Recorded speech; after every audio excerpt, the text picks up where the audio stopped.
it doesn't really matter what you believe or what your prior opinion is. You shouldn't have such an emotional conviction to your past beliefs that it can't be overturned with new data. So I think as we learn more and more, part of innovating patient care and treatment is to understand exactly those things that are clear to us within the data, and for those things where we don't have sufficient information and data to make any sort of adjustments in how we diagnose or treat, then those are lines of inquiry that we need to pursue. Have you, a loved one, or a friend been affected with Lyme disease?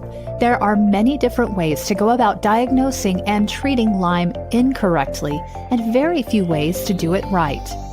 In this special podcast series, Scott Endicott, Dr. Ben Locwin, and Tom Fox uncover the shortcomings in the current standards and practices and open up a dialogue about how we can better help patients with this disease. Hello, everyone. This is Tom Fox, and I'd like to welcome you to episode 3 of Understanding Lyme Disease, an exploration of Lyme disease with Dr. Ben Locwin, healthcare futurist, and Scott Endicott, an executive in healthcare who also suffers from Lyme disease. In this episode, we look at some of the conventional treatment solutions and how it usually begins with a medication doxy, and then you're off to another set of meds down the road. Thank you for listening to this most important podcast series. Hello, everyone. This is Tom Fox back for episode 3 and our 5-part exploration. Today is entitled A Cloud of Doxy and Away We Go, Conventional Treatment Solutions. I have with me Scott Endicott, clinical research professional, and Ben Locwin, healthcare policy maven. First of all, welcome back. Thank you, Tom. Pleasure. It's good to be here. So let me just throw out the first question. We'll start with the basics. How do medical providers treat Lyme disease now? All right. Well, this is the Innovation Podcast, so we want to start with the current state of things, which is non-innovative. So the treatment standard at the moment typically is for adults. The antibiotic doxycycline, which is given as a 100 milligram dose twice per day, and that duration is between 10 to 21 days. So typically patients will get 3 weeks worth of prescription for doxycycline, a couple hundred milligrams a day. There's also amoxicillin that can be prescribed, typically in children too, because younger children can't tolerate doxycycline. So amoxicillin would be given in some cases as a 50 milligram dose 3 times a day with a maximum of 500 mg per dose. And that again is usually 2 to 3 weeks. But I think having said that, what I alluded to is that the current treatment protocols have, at least clinically, empirically, seemed to be wholly inadequate for the population who have Lyme disease symptoms. So I had mentioned in the last episode that there was a New England Journal of Medicine article that ran in 2001 regarding a prophylactic dose of doxycycline. And before anything had occurred other than a known tick bite, that research showed that a 200 milligram dose showed some efficacy in preventing this erythema migrans rash that we talked about, the bullseye rash. Whether that is a proxy for the lack of clinically present Lyme disease was never really looked at in that paper, and a lot of people are on a lot of different sides of this very complicated fence about that. And I think, Scott, you can jump in here and save us all.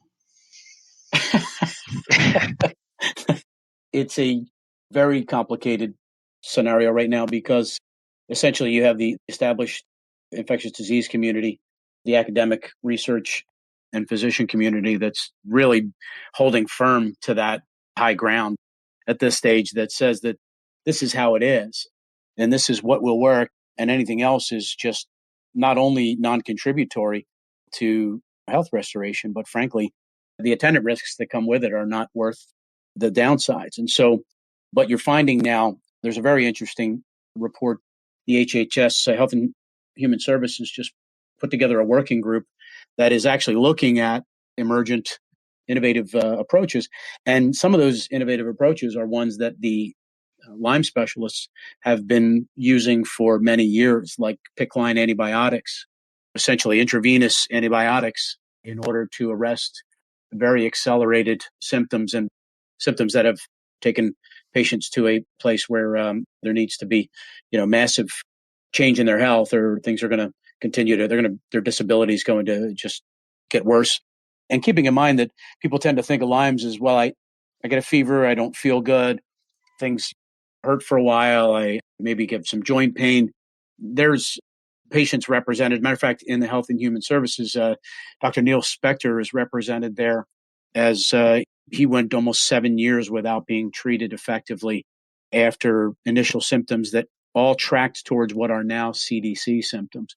And he eventually required a heart transplant due to Lyme carditis having set in into the tissue of his heart, which again is an established symptom diagnosis, or diagnostic symptom rather. So given that, the need to start thinking more broadly about the downside risks of providing PICC line antibiotics to patients who are incapacitated, who have autoimmune symptoms that are extremely progressive and aggressive, is becoming a more and more accepted, at least for consideration. And then you can get into, and Ben and I will have probably a little sparring session at another time regarding some naturopathic type remedies, whether they be simply a means of alleviating the patient's concern that nothing's happening and providing them some control, on up to maybe even having some homeopathic and naturopathic effectiveness in the patient. So keeping in mind that the understanding of the symptoms is still very, very challenging. So very often patients are treated for fibromyalgia, for instance, when they have very significant joint disease. And there's many, many cases of fibromyalgia patients eventually being diagnosed with Lyme.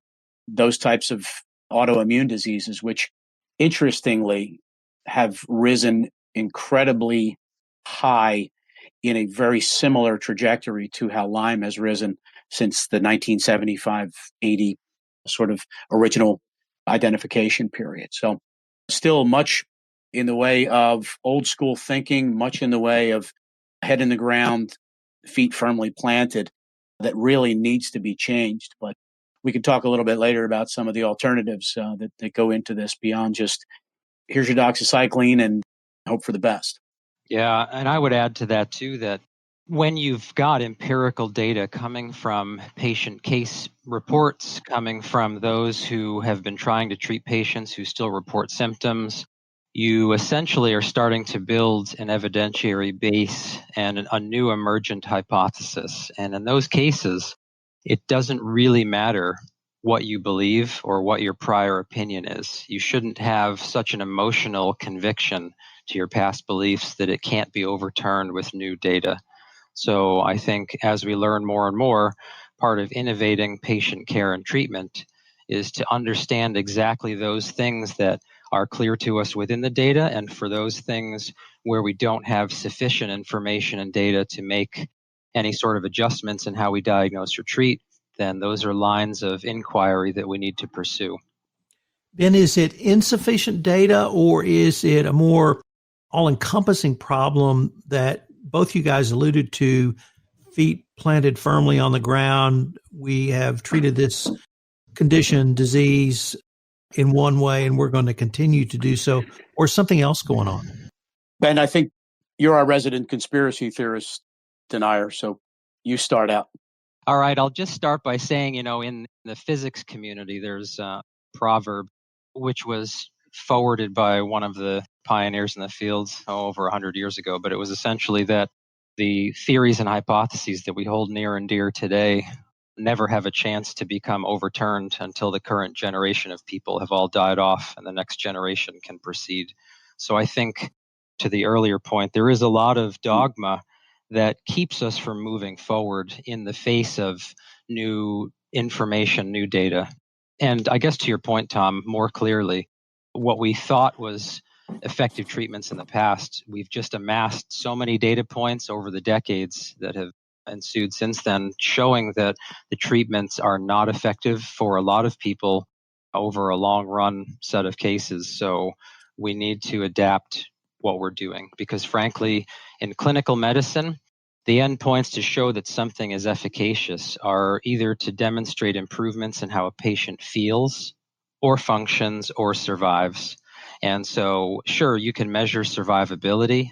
You can try to do measurements of patient functionality, and that could be behavioral functioning, social functioning, physical functioning.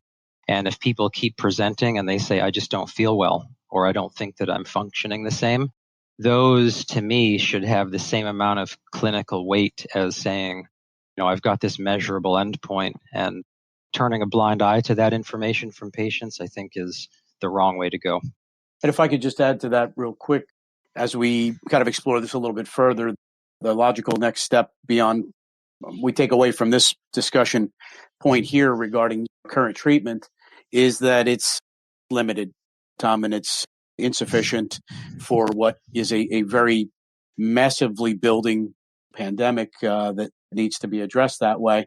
And I think Ben and I would both agree on this one point, that the best next steps in innovation would be in diagnostic testing that gets much closer, much nearer, and frankly puts data, back to Ben's original point, in the hands of clinicians that can know that's no longer as flexible and fungible as has been the case, right? So once a good diagnostics there that says this is absolutely the case, this is what's presented to you, please head off and take care of this patient according to this expanded protocol. Early diagnosis is going to be the best treatment no matter what. Gentlemen, unfortunately, we are near the end of our time for this episode. I hope our listeners will join us tomorrow where we look at immunity as a first defense. Gentlemen, I think I'm greatly looking forward to continuing the conversation, although frankly, I may be more terrified after we continue the conversation. Thank you. Thanks, Tom. Sure. Thanks, Tom. This is Tom Fox again. I hope you found episode 3, entitled A Cloud of Doxy and Away We Go, informative, although perhaps after listening to it, you may believe the title of the episode should be With Our Feet Planted Firmly on the Ground. In this episode, we talk about the conventional treatments after a diagnosis of Lyme disease. And here you also see the problem that we have, which is that original treatments were with an antibiotic, usually starting with doxy. And although that is generally not harmful to a patient, it certainly is something that is perhaps not the most helpful, but that both physicians and clinicians are really mired in this original way of thinking about the treatment of Lyme disease. Ben had a really interesting observation that you don't really get a change in diagnostic treatments or even other types of scientific theories until a full generation has come in after the original assessment was made, because the dogma is so great. And if you learn that basically as a guideline when you studied or from others, you're probably going to be stuck with it. And it really takes someone with a new set of fresh eyes when there's new data available. And that's the one thing that I think frustrates Ben and Scott the most, is that new data has showed that many other types of treatment beyond simply antibiotics with doxy are helpful, but it's individualized to the patient.